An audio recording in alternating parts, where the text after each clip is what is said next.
Hi കൂട്ടുകാരെ, എല്ലാ കൂട്ടുകാർക്കും പുതിയൊരു വീഡിയോയിലേക്ക് സ്വാഗതം. കൂട്ടുകാർക്കെല്ലാം സുഖമാണെന്ന് വിചാരിക്കുന്നു. പിന്നെ എന്തൊക്കെയുണ്ട് വിശേഷങ്ങൾ? അപ്പം എനിക്കും സുഖമാണ്.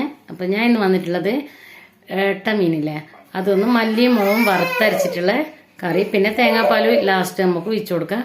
അപ്പം അതുപോലത്തെ ഒരു കറി നമുക്ക് കണ്ടാലോ? അപ്പം നമുക്ക് വീഡിയോയിലേക്ക് പോവാം. ഇവന് നടക്കണം, ഇതാ കണ്ടില്ലേ, ഇവൻ ഇങ്ങനെ എടുത്ത് അവൻ്റെ കൈമ ഫോൺ കൊടുത്താൽ അവനക്ക് ഭയങ്കര സന്തോഷം. എന്നാ ഫോൺ എടുത്ത് വന്നാലിന്നാ, ഇതാ ഇതാണ് നമ്മളെ തക്കുടു വാവ, ഗുണ്ടുമണിയാന്ന് ഇവന്. എന്താ ഇവന് അങ്ങ് പുറത്തേക്ക് പോകണമല്ലോ. അപ്പം നമുക്ക് എന്നാല് വീഡിയോയിലേക്ക്. അപ്പോൾ നമുക്ക് കിട്ടിയ ഏട്ട ഇതാണ്. അപ്പോൾ തലേൻ്റെ ഭാഗമാണ് നമ്മൾ കറി വെക്കാൻ പോകുന്നത് കേട്ടോ. അപ്പം മല്ലിയും മുളകും കൂടി വറുത്തെടുക്കാൻ നേരത്തേക്ക് അപ്പം നല്ലോണം വറുക്കുക. നമ്മൾ കാശ്മീരി മുളകാണ് എടുത്തിട്ടുള്ളത്. എരിവ് കുറവായിരിക്കും, അതാകുമ്പോൾ നല്ല കളറും ഉണ്ടാവും കറിക്ക്. അപ്പോൾ അത് നല്ലപോലെ പച്ച മണം മാറുന്ന നേരം ഒന്ന് വറുത്തെടുക്കുക കേട്ടോ. ഇതുപോലെ വറുത്തപ്പോൾ 2 തക്കാളി, 2 പച്ചമുളക്, ഇഞ്ചി, വെളുത്തുള്ളി, ഉള്ളി, ഇത്രയും മാത്രമാണ് നമ്മൾ എടുത്തിട്ടുള്ളത്. പിന്നെ വെളിച്ചെണ്ണ ആണ് ഉപയോഗിക്കുന്നത്. അപ്പോൾ അതിൻ്റെ അകത്തേക്ക് നമുക്ക് ഉലുവയും കൂടി ഇട്ട് കൊടുത്ത് ഒരു നുള്ളു കടുകും ഇട്ട് കൊടുക്കാം. അത് നല്ല പൊട്ടി വന്നതിന് ശേഷം നമുക്ക് അതിലേക്ക് ഉള്ളി ഇട്ട് കൊടുക്കാം. ഉള്ളി ഇട്ട് ഒന്ന് വഴറ്റി കഴിയുമ്പോൾ നമുക്ക് ഇഞ്ചി വെളുത്തുള്ളിയും കൂടി ചതച്ചതുണ്ട്, അതും കൂടി അതിലേക്ക് ഇട്ട് കൊടുക്കാം കേട്ടോ. അപ്പം പച്ചമുളക് ഇട്ട് കൊടുത്ത് ഇനി നമുക്കടുത്തത് തക്കാളി ഇട്ട് കൊടുക്കാം. അപ്പം തക്കാളിയും കൂടി ഇട്ട് കൊടുത്ത് അപ്പോൾ അതിലേക്ക് കുടംപുളിയാണ് ഇട്ടിട്ടുള്ളത്. അപ്പോൾ അതും കൂടി ഇട്ടിട്ട് നല്ലോണം ഒന്ന് വഴറ്റുക.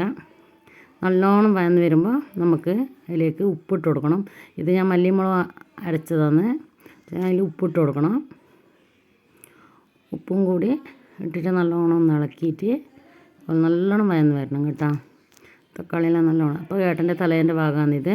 അപ്പം വാലിൻ്റെ ഭാഗം ഞാൻ പൊരിക്കാൻ എടുത്ത് വെച്ച്. അപ്പം നമുക്ക് അതിലേക്ക് അരപ്പ് വെച്ച് കേട്ടോ കറിയിലേക്ക്. ഇനി ഒന്ന് നല്ലോണം ഇളക്കിയിട്ട് നല്ലോണം കുറച്ച് പറ്റി വരുമ്പോൾ നമുക്ക് മീനിട്ട് കൊടുക്കാം. അപ്പം മഞ്ഞൾപ്പൊടി നമ്മൾ അരപ്പിൻ്റെ അകത്ത് ചേർത്തിട്ടില്ലേനോ, അപ്പോൾ നമുക്ക് ഈ കറിയിലേക്ക് ഇട്ടോ. മഞ്ഞൾപ്പൊടി നമ്മൾ പൊടിപ്പിച്ചതാണ്, നമ്മൾ മീനയിലേക്ക് ഇട്ട് കൊടുക്കുന്നുണ്ട്. കറി കുറച്ച് പറ്റി വന്നിട്ടുണ്ട്. അപ്പം നമുക്ക് ഇതിലേക്ക് അന്നേരത്തേക്കുള്ള തേങ്ങ ചിരവിയിട്ട് അതൊന്ന് അരച്ചെടുക്കണം. എന്നിട്ട് അതിൻ്റെ പാല് മാത്രമാണ് നമുക്ക് ഇതിൽ ഒഴിച്ച് കൊടുക്കേണ്ടത്.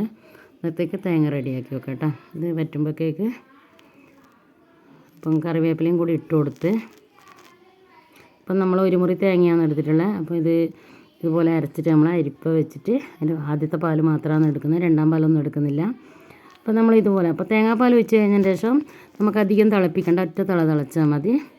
നമുക്ക് കറിയൊന്ന് ഇറക്കി വെക്കാം. ഇപ്പം കാണുമ്പോൾ അധികം വലിയ കളറൊന്നുമില്ല, കുറച്ച് തണിയുമ്പോൾ നല്ല കളർ വരും. കണ്ടില്ലേ, ഇപ്പം അടിപൊളി വറുത്തരച്ച. പിന്നെ ഏട്ടൻ്റെ ബാലിൻ്റെ ഭാഗം നമ്മൾ പൊരിച്ചെടുക്കുന്നുണ്ട് കേട്ടോ. അപ്പം നമുക്ക് അതിൻ്റെ കൂടെ ഒരു വെണ്ടക്ക വറവും കൂടി ആക്കാമെന്ന് വെച്ചാൽ, വറവല്ല മെഴുക്ക് വരട്ടി ഉണ്ടാക്കാമെന്ന് വിചാരിച്ച്. അപ്പം ചോറ് അടുപ്പത്തുണ്ട്, അതും കൂടി വറുത്തിട്ട് അടുപ്പത്ത് തന്നെ ഉണ്ടാക്കാമെന്ന് വെച്ചാൽ. അങ്ങനെ നമ്മൾ അടുപ്പത്താണ് മെഴുക്ക് വരട്ടി ഉണ്ടാക്കുന്നത്. അപ്പോൾ അപ്പോഴത്തേക്ക് ഗ്യാസും വന്ന് മീൻ പൊരിയുന്നുണ്ട്. അപ്പം എല്ലാം പെട്ടെന്നായി. അപ്പം ഏട്ട പൊരിച്ച് ഏട്ട വറുത്ത് അരച്ച കറിയും വെണ്ടക്ക എന്താ പറയുക മെഴുക്ക് വരട്ടി നമ്മളെ ചോറ് റെഡിയാണ് കേട്ടോ. അപ്പം നമുക്ക് ഇനി എന്താണ്, നമ്മളെ വാവനെ കുറച്ച് കളിപ്പിച്ചിട്ട് നമുക്ക് വൈകുന്നേരത്തെ പരിപാടി നോക്കണം. അച്ചിലും കൂടി ഉണ്ട്, കുറേ ആയി വെച്ചിട്ട്. അപ്പം എല്ലാ ദിവസവും ഉണ്ടാക്കണം ചായക്കെന്ന് വിചാരിച്ച് മറന്നു പോകും. അതുകൊണ്ട് ഇന്ന് നമുക്ക് ചായക്ക് കാച്ചിലുണ്ടാക്കാം കേട്ടോ. അപ്പം കാച്ചിലും അതിന് നല്ല എന്താ പറയുക എരിവുള്ള ചമ്മന്തി എന്തെങ്കിലും ഉണ്ടാക്കി നോക്കാം. അപ്പം ഞാൻ കാച്ചിൽ മുറിച്ചിട്ട് അടുപ്പത്ത് വെക്കാൻ പോകുന്നുണ്ട്. അപ്പം നമ്മളെ കാച്ചിൽ ഞാൻ മുറിച്ചിട്ട് വേവിക്കാൻ വെക്കുന്നുണ്ട്. ഒറ്റ വിസിലേ വേണ്ടും. അപ്പം നമുക്ക് ഉപ്പും വെള്ളം ഒഴിച്ചിട്ട് വേവിക്കാൻ വെക്കാം, പെട്ടെന്നാവും കേട്ടോ. അപ്പം നമുക്ക് കാച്ചിലിൻ്റെ കൂടെ മുളക് ഇതാക്കാം അതിൻ്റെ ഒപ്പം. അപ്പം കാച്ചിൽ വെന്ത് നമ്മളിതാ കട്ടൻ ചായയും പച്ചമുളകും ചുവന്നുള്ളിയും ചതച്ച്. അപ്പം നമ്മൾ ഇന്നത്തെ വീഡിയോ ഇത്രയേ ഉള്ളൂ. വീഡിയോ ഇഷ്ടപ്പെട്ടാൽ ലൈക്ക് ചെയ്യുക, സപ്പോർട്ട് ചെയ്യുക. അടുത്ത വീഡിയോ ആയിട്ട് വരുന്നവരെ ടാറ്റാ ബൈ.